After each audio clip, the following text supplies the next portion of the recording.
Hi, I'm Adam Benayoun. You're listening to Inside Position. Sacrifices. You got to make sacrifices for your team. To answer your question. Hi everyone, welcome back to another episode of Inside Position with me, Tom Halpin. Joining me today is Jiu-Jitsu black belt Adam Benayoun.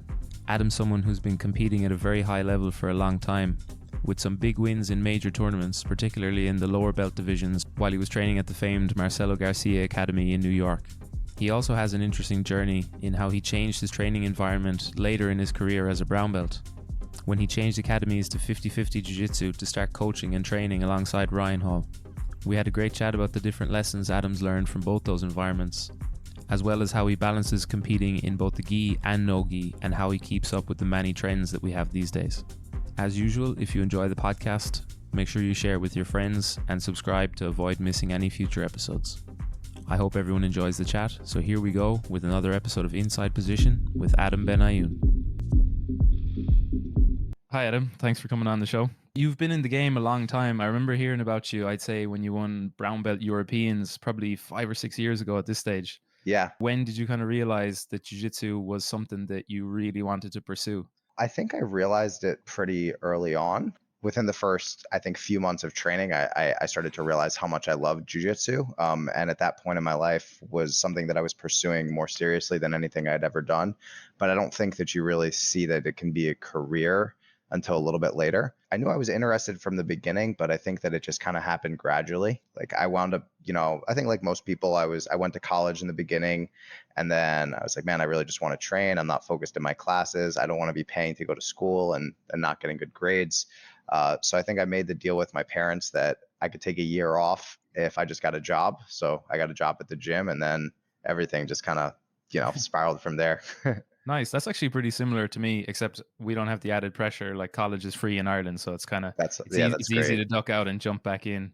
But those kind of big wins that you had early in your career, what was the first competition that you won that made you realize it's going to be worth it? I have a bit of proof that what I've been pursuing is going well. I think for whatever reason, when I started training, I always had the goal of winning Pan Ams and Worlds. Like gi or no gi, I just thought it was cool. I was like, that's a really cool accomplishment. I want to be able to do that. And then I'm sure like you, like there's always a lot of ups and downs in the journey, and you want those like almost like affirmations that you're on the right path. And then I think for me at towards the end of purple belt, I won no-gi pans, and I was like, okay, maybe this is going to wind up working out. But I don't think I ever looked too far into like an individual result. It was things, there were things that I wanted, but I felt like every time I was maybe second guessing, like, is this what I should be doing?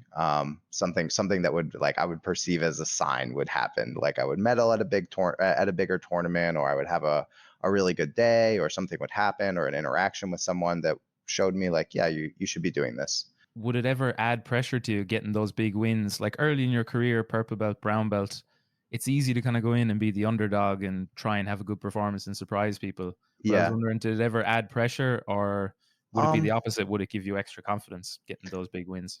I think that at the time, I was training at Marcelo's, so even if you won something that was relatively substantial, it was hard to really have it go to your head because there were so many killers in the room. I remember winning the New York Pro when I was a purple belt, and going back to training the next day and being like, wow, the guys that won black belt are right there. So like, who am I? You know what I mean? And then Marcelo is running the warm up. You know what I mean? So it always made me feel like I was like a smaller fish, was probably important. I sometimes I see that happen. I guess the inverse happen. Like somebody from a smaller gym will have a good result, and then they think they're really, really good, and they might be doing great for whatever their skill level is. But I felt like I always had people around me that would kind of keep me in check, because it's like, well, even if I did well for a purple belt, the guy who won black belt is right there. It was hard to feel, I guess, like I was ever doing anything too big. You know what I mean? But I think that towards the end of brown belt, like after Pan Am's, I felt a little pressure, not really so much from other people, but more like pressure on myself to like not Yeah. let myself down. It's like if you don't win, it's a bad performance almost. Yeah, I think it was just, I remember being in this position where like I won Europeans and I won Pan Am's, and I was like, am I going to Grand Slam? Like, and it was like a mix of like wanting it to happen really badly and maybe putting a little bit of pressure on myself for it to happen, but really just like really just wanting it to happen more than anything. And I think that maybe focusing, I don't say it was want to say it was my focus, but just knowing that that was a reality made me think less about the jujitsu that I was doing as opposed to thinking about the outcome. Thinking about the result, yeah. Yeah. That's interesting what you were saying as well about training at like a big gym with a lot of competitors. Would it ever knock your confidence, the fact that there's so many good people at the training? If you have a bit of an off day, you'll probably get really punished for it. Yeah, I think that it was the toughest thing, honestly, was trying to do different things in training, like trying to do something new. I think the benefit to being in a gym like Marcelo's, at least for me, was I knew what worked and what didn't work. You know, like if you tried to play a position against and the unfortunate thing is you don't have a chance to develop it against the lower belts. If you want to do well in your rounds, you're almost always playing your best positions. So I thought that was maybe challenging for me to figure out how to add things. But I think the nice thing is that you feel really sharp. And I always felt like the training was tougher than the tournaments. I started to get over the, I guess, like jitters I'd get if I were competing against someone that had a big name, because I'm like, well, all the people I train with have big names, you know. If anything, I'm the no-name guy. So it just didn't really feel like the competition was going to be tougher than the room. That makes total sense. I always found the best benefit actually from like doing a few months a year at a really big gym, having that tough training, getting sharp, and then going home, smaller gym, work on the skills, kind of training with a lot of lower belts, and then go back. And everyone would always be surprised at the bigger gyms I was training at. Like, holy shit, you improved a lot over the year, you know? I think that's what I'm getting a lot more of now, because I train at 50-50 with Ryan. We have good students, and we have some students that have really interesting skill sets. Like we have some really good wrestlers, some really good judo guys, and they're all getting better and better at jiu-jitsu. But I would say that me and Ryan are, definitely the most experienced people. So I have these guys that I'm a little bit ahead of, at least in jiu-jitsu, that I can work on different positions with. And then before the bigger tournaments, I'll try to like go train here for a week, go train there for a week, just kind of bounce around and get looks with different people. And do you like being more in charge of your own training? Because that's something I know I really enjoy, because I hate wasting time training. You know, I was never one of the guys who was taking steroids, training 8 hours a day and doing 50 rounds Yeah. a day. Like, but I would always like to get every minute that I'm on the mat, I want to kind of maximize it. I think it would be really hard to go back to not organizing my training, because it's just basically whatever I'm trying to work on. It's like, okay, we're going to drill this thing. And then guess what? We're going to do specific training from there, So I get to like really focus on my skill development, and I get to cut out things that maybe they do at other gyms that I'm not crazy about. Cause like, let's say, like you said, I want to make the most out of every minute. And like, since I'm only like training X amount of hours a day, I'm like, do I really need to spend 15 minutes twice a day running in a circle to warm up? Like I'd rather spend that drilling, little things like that. So when I train at other places, I'm like, okay, like I'll go through your routine, but it's mostly about seeing how the things that I've been developing hold up against the better guys there.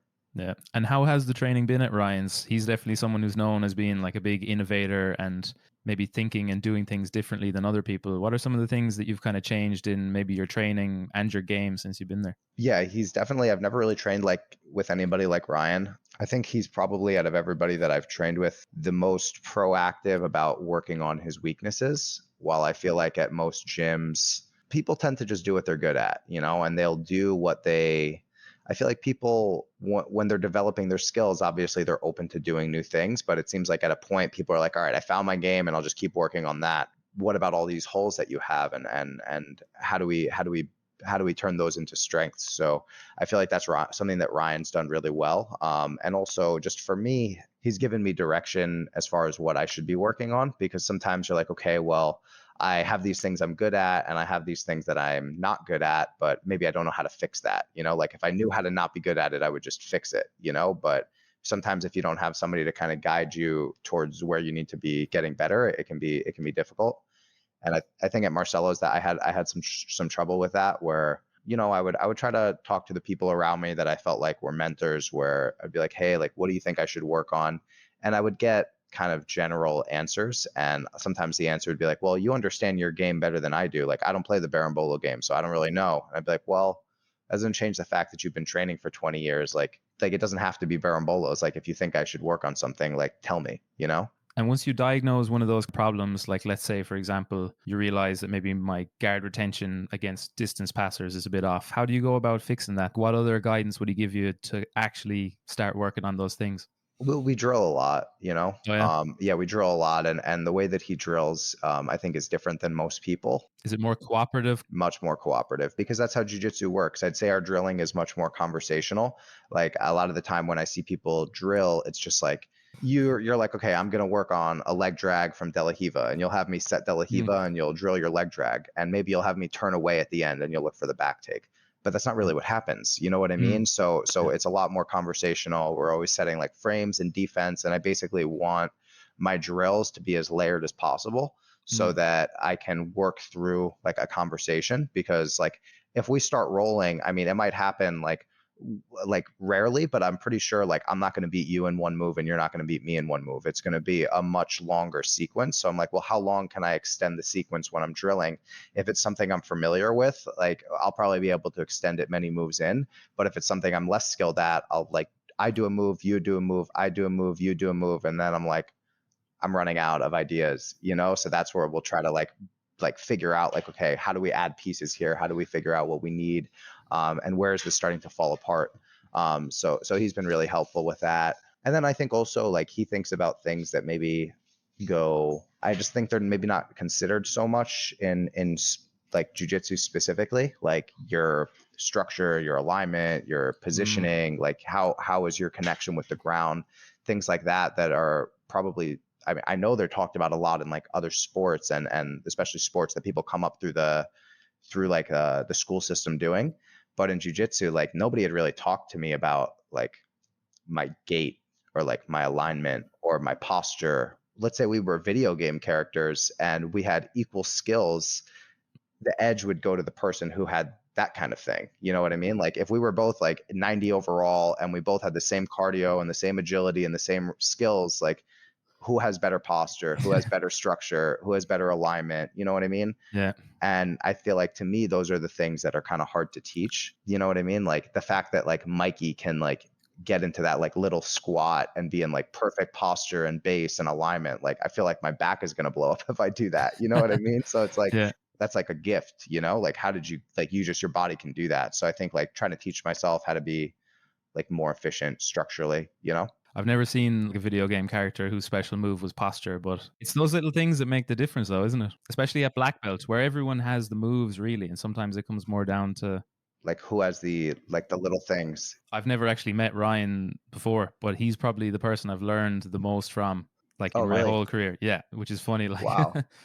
because like even as a white belt, I think someone gave me one of his DVDs for like deep half guard, and I was like, oh, this is cool, you know. And then I would kind of go into that, and then I started learning like the 50-50 stuff when I was a blue belt. If I'm ever stagnant or something, I'll kind of go back to, I wonder what Ryan's working. I'll try and find it out somehow online, and then yeah, so it's funny. Yeah. I've never met him, but I'd say a lot of the ideas and different things in my game have actually come from him, which is pretty funny. Like, but going back to the drilling partner thing as well, because that's the thing I always say: the hardest thing to get is a good drilling partner, someone who moves like the right way, and it's almost like you need someone who knows you well. I'd say I could count on one hand the proper good drilling partners that give me right reactions and can flow and kind of keep it open ended. And now that you're a coach, I was wondering, do you find it hard to develop those, or are you kind of figuring out how you can get students to improve quickly and help you in your training? I mean, I try to be pretty on top of the students that are at least the students that are saying they want to make jujitsu their thing and they're kind of putting in the time to show that. Like I'll try to make sure that they are drilling well, not just for them, but so that they can drill with me well. But yeah, I think like same thing. There's only a handful of people that I really enjoy drilling with. Like you said, it takes time to develop that chemistry and to figure out how the other person moves, what they're kind of looking for. And it's not just something that happens overnight. So it takes like a lot of, I think a lot of commitment. And how did you end up there actually? Because you've been bouncing around a good few gyms throughout the years, training with a lot of different high level coaches and stuff. What was the different process like going from gym to gym to gym? So I met Ryan when I was a blue belt. There was a kid named David Bass who was training at the gym I started at, who at the time was he was like kind of like the hot prospect at blue belt. Like he had won Pan Ams and he had won Worlds and he had a really kind of funky game. He was doing the upside down triangles, which in 2008 was like probably like the footlock game of today. That was what was really popular.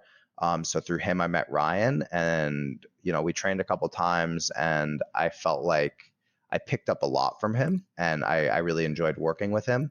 But we kind of went our separate ways, and I was training at Alliance New York, and he was doing his thing. And then as a brown belt, I messaged him just about maybe going out there for a weekend. Or I think he might have messaged me, but however it happened, we reached out to each other to get some training in. And then I came, really enjoyed training with him, and felt like I learned so much. And then I took a couple trips and bounced back and forth. And then eventually, we just like talked about like how it, like me coming down and working at the gym and training with him pretty much full time. So when he offered me that opportunity, I was like, yeah, I think I got to go. It was tough because at Marcelo's there was all of these really top guys, and not just high level guys, but high level guys that were really active in jiu-jitsu. And at that point, Ryan was, he's still just focused on MMA, kind of outside of the jiu-jitsu world. But I just felt like the way that he was kind of teaching jiu-jitsu to me was really resonating, and I felt like I wanted to prioritize my growth knowledge-wise over what I felt like maybe would get me a better competitive result. And sometimes it's just time for a change as well. I feel like it's good to bounce around to different gyms and not be too long training with the same people over and over again. Was it ever tricky funding all the different travels? Like, because I know especially as a lower belt, it can be tricky, like teaching, you're not getting paid as much, different things. Like, how was the struggle going through the belts like that? It's tough, bro. I'm sure like a lot of tournaments on credit cards. When I was in New York, I felt like I started to basically figure out how I could afford it, but the downside was that there was going to be no money left over for like the future, So pretty much all the money that I made teaching was going to my rent, and was going to paying for training, and was going to tournaments. Getting your black belt, obviously you got it from Ryan. How have you found the change from maybe purple and brown winning a lot, then getting your black belt? Has there been much adjustment, or has it just been business as usual? No, I think there has been, because at the lower belts, at least for me personally, I always had a very like submission heavy game coming up through the belts, especially in the gi. Like I would get a lot of like triangles and omoplatas and like chokes from the back or loop chokes. But as you make the jump into black belt, the level of competition jumps so much, because if you go to these tournaments at, let's say you show up to a tournament at purple belt or brown belt, and I'm training at a gym like Marcelo's, and I'm training full time, unless you're also training full time and putting in the same amount of work, it's going to be really difficult for you to like compete with me, or compete with really anybody at that level, just because of the amount of hours putting in. It's not like I'm like this special thing. It's like if I'm training as a full-time job, and you have a kid and you're training 4 times a week, you know what I mean? Like I'm getting more training in 2 days than you're getting in a whole week. So it wouldn't really feel like I would run into guys that were really good unless it happened like early on, which can always happen, or in the medal rounds. But there would probably be like in a big division, like a handful of guys that were like, could win. And then a lot of guys that were probably going to get fucked up, And then when you get to black belt, it just feels like everybody's good, like there's no more easy matches. And even the matches that might be easy on paper are not so easy, because they're guys that had enough perseverance to stick around to get to their black belt and to be competing at the adult black belt level. So they're all good at something. The guys that you looked up to are now the people you're competing against, and there's not really any more easy matches. Yeah. And now as well, you're seeing the specialists come through, like people who only train gi, competing at gi, people who only train no gi. How do you find that, trying to compete in both at the same time at the like highest level? It's definitely getting tougher. I'll say that. Like it's definitely getting tougher. I think that like right now I'm focusing mainly on no gi, and I'm kind of like I didn't do the gi Pan Ams.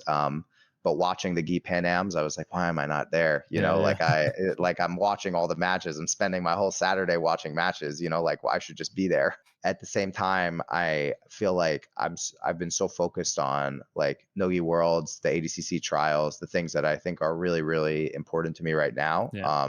It's tough to, I guess, manage the two goals, because you're like, well, how do I focus on this thing that's coming up that I really care about, while also focusing on this thing that's similar but very different, Yeah. So yeah, like right now, I think it's just been a lot of focus for me, at least personally, on Nogi. And then I mean, I saw they announced Gi World, so like I'm gonna do that. Like I have to do Worlds, so that'll probably shift after the trials. And what would be some of the things then that you do to switch over to Nogi? What would the kind of emphasis go on, or is there any trends that you see coming up in the near future that you're kind of working on to take advantage of? Well, I think that the biggest thing and the reason why it gets tougher and tougher is because there's so much new information coming out. So it feels really, yeah, it feels tough to keep up with all the trends. It's like if I don't, if like I think I trained Gi like twice last week. I was training because I wanted to try some of the things that I saw in Pan Ams and see how it felt and like the different guards people were playing. And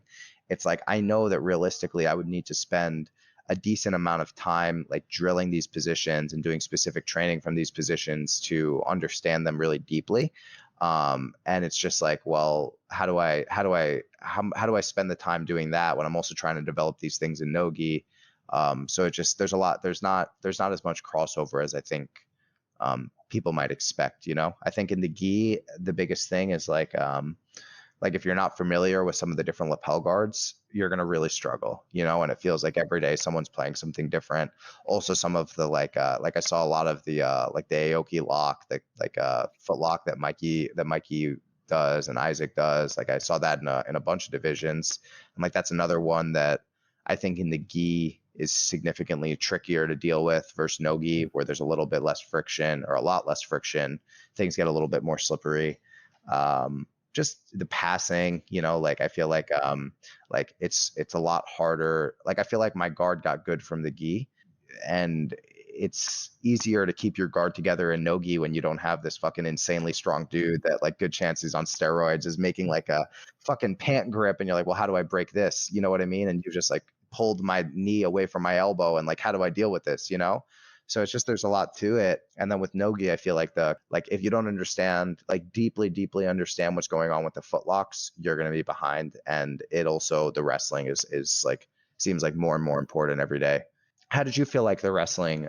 Like, did you realize that when you went to ADCC, or was it at the trials or before the trials? Coming up to the trials, I really believed that I could win, and I was saying, okay, no excuses now. I'll just do 15 minutes of wrestling after every single class that I'm teaching or training in. So it kind of adds up. It's very easy to do for 10, 15 minutes, and it added up to like 30 minutes a day for about, I suppose, maybe 8 weeks before the competition. And were you doing it like live rounds? More like active drilling like that. There was a couple of good wrestlers that trained at the SBG gym where Conor McGregor trained, and they would come and train with me a few days a week. So I would just train with those guys small, and it would be like active drilling, but you can do it very intense. So it would actually almost feel like sparring, but it's clean, because I think doing a lot of sparring, I didn't want to get injured when I'm going to be pulling guard anyway. So I pull guard in most of the matches, but I found that it gave me, I was eager to come on top, and maybe that's something that I was missing before. So one of the strategies I was using was attack the legs, but if they defend and concede any bit of the top, I'm just going to come up straight away and try and like believe in my back takes and my passing and stuff. So that helped a lot. And now recently I've been trying to add much more wrestling, like just being much more confident with it, getting the posture in. And again, just kind of tipping away at it every day. Yeah. Because not getting injured is the biggest thing. I don't want to be scrambling too much with bigger guys. So I have a few guys that I trust a lot, but I really enjoy it actually. And I feel like it helps in all the other areas of the game as well. I kind of like the idea as well of being actually effective at least fighting a bit. I don't want to be only able to, it's kind of embarrassing for people to think you're kind of good at fighting and then really you're only able to like sit down and like scoot towards people, Yeah, for sure. I wish it was something I got into a bit earlier. And it goes well with the leg locks as well. Like a lot of the time people will turn and rip their leg out because they're afraid, and then you can just come up on a single leg, finish them. How do you feel like it's helped your passing? I feel like it's helped my posture and my kind of feel of closeness and confidence more than anything, really. Because sometimes with passing, especially in the no-gi, everyone is kind of good at leg locks now. So sometimes it's hard to have the confidence to like really pressure in on someone, get your head stuck in, get close. The mentality of it more than anything, I feel, has helped the passing.